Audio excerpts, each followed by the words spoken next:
Hi, Davey Cretin here for Cretin Classics. This is a tribute video for Mick Ralphs, the British musician who died June 23rd, 2025 at the age of 81. He was born Michael Geoffrey, although I think in England they pronounce it Joffrey. Michael Geoffrey Ralphs, March 31st, 1944, and like I said, he passed June 23rd, 2025.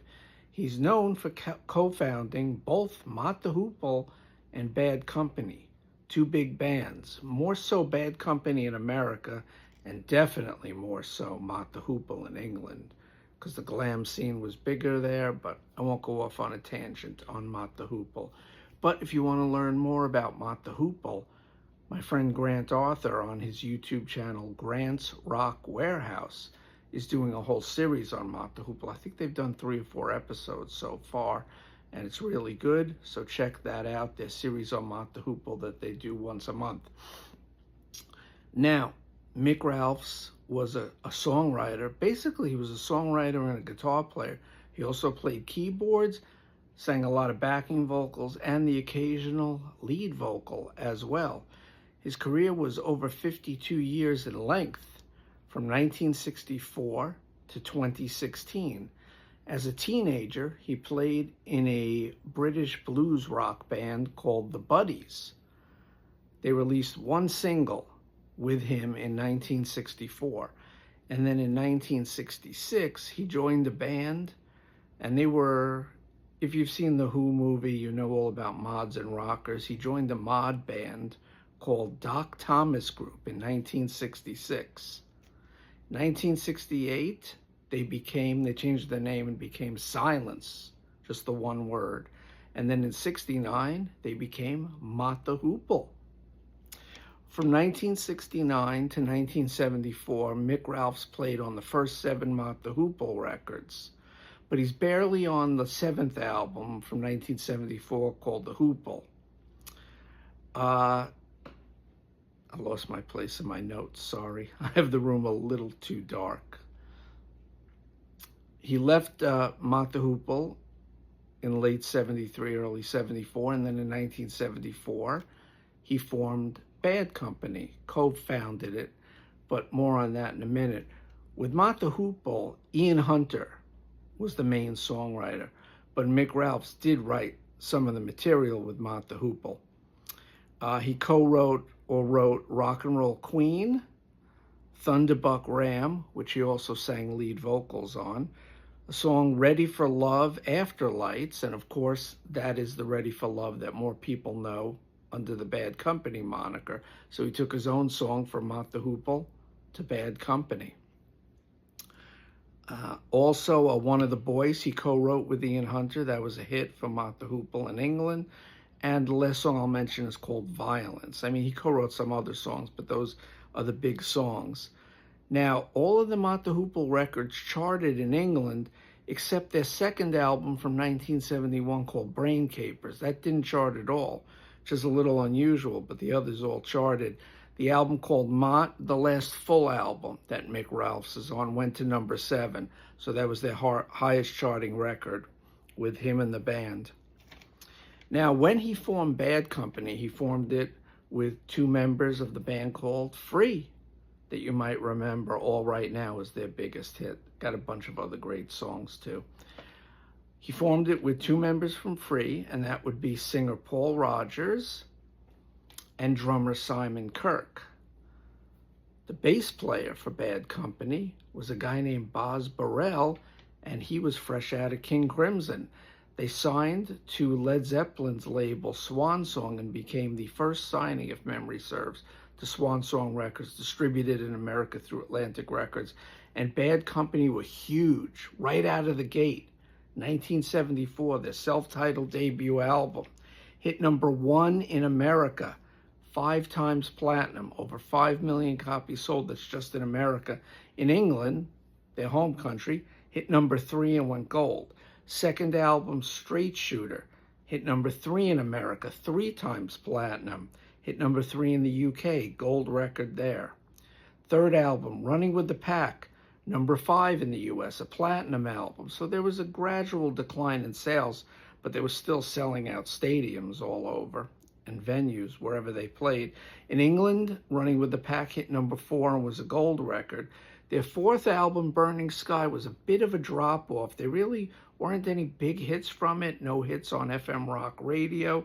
Hit number 15 in America, still went gold by name recognition alone, and all the fans went out and bought it. In the UK, it hit number 17, didn't certify.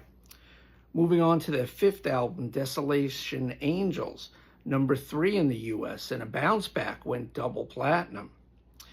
In the UK, it hit number 10, did not certify, and the 6th album of the original run of Bad Company with the original 4 members, Rough Diamonds in 1982, hit number 26 in America and number 15 in the UK, did not certify. When the band, they took a break for a few years, they reformed without Paul Rodgers. It was just Simon Kirke on drums, Mick Ralphs on guitar, and a new guy who had sung with Ted Nugent for a little while, Brian Howe, on lead vocals, and he and producer Terry Thomas wrote the bulk of the material. And it was more in the AOR pop rock realm than the earlier bluesy hard rock Bad Company. So definitely a change in sound. They released an album called Fame and Fortune that really didn't do well at all. Then in 1988, they put out Dangerous Age. Now, Dangerous Age hit number 58 in the US and it went gold. In 1990, they released Holy Water. That hit number 35 in the US and went platinum. So they're building from gold to platinum. And the next album, Here Comes Trouble, in 1992, hit number 40 in the US, but bumped back down to gold status. So they had a little bit of a bump and then a slight decline. Now, just for some chart action really fast. Can't Get Enough, number 5 single in America, number 15 in the UK. Feel Like Making Love, number 10 in America, number 20 in the UK. Rock and Roll Fantasy hit number 13 in America and was a gold single also. Pretty fascinating because it only hit number 13, but that was on their big bounce back record, Desolation Angels.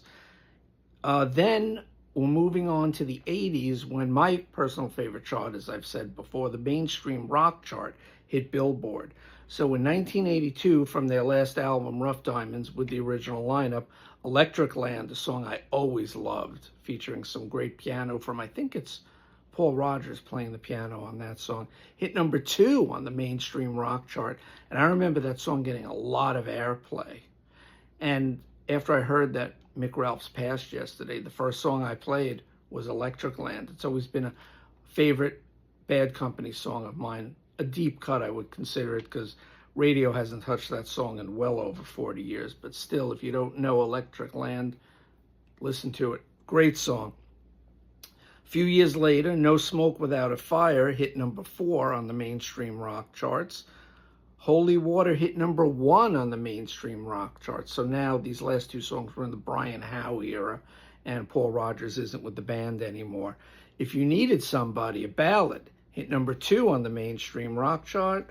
And then How About That hit number 1 on the mainstream rock chart. So the band sort of had, in a way, Bad Company, they sort of had 2 careers, the Paul Rodgers era, and then they had the Brian Howe era, and they had hits under both lead singers, and Mick Ralphs was there during both tenures of the band.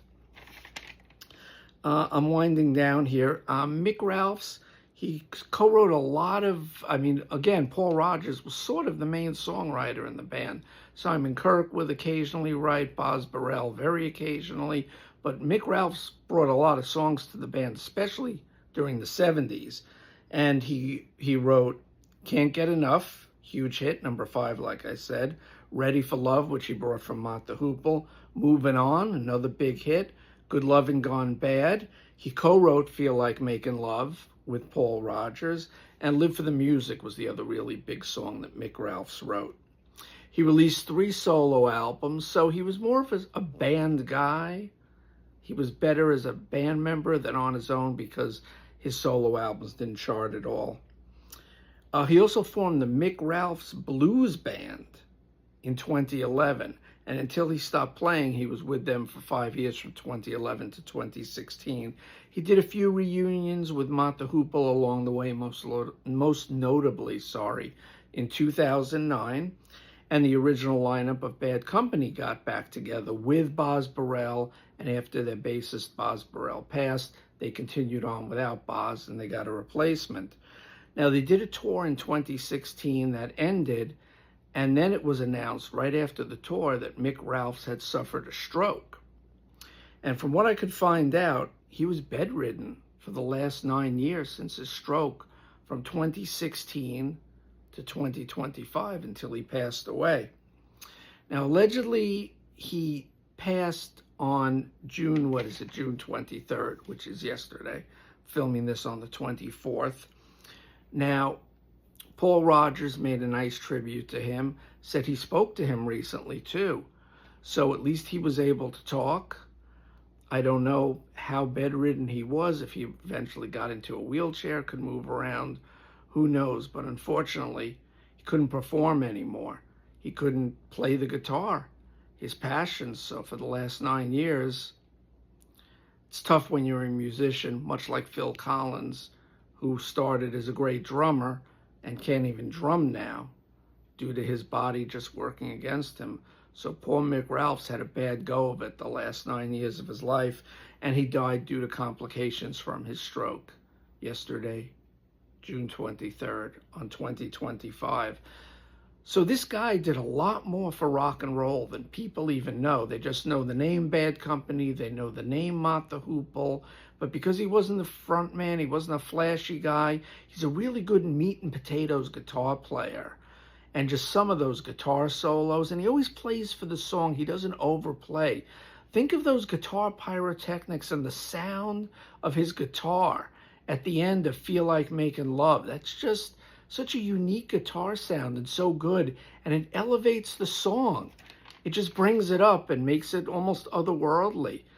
And he always had solos, he always had great riffs, great rhythm player, really good lead player, but you just never really hear him in the conversation of great guitar players. I mean, he's no innovator like Hendrix, Malmsteen, Eddie Van Halen, throw in any name you want there, Randy Rhoads, whomever, but just a really solid player and songwriter.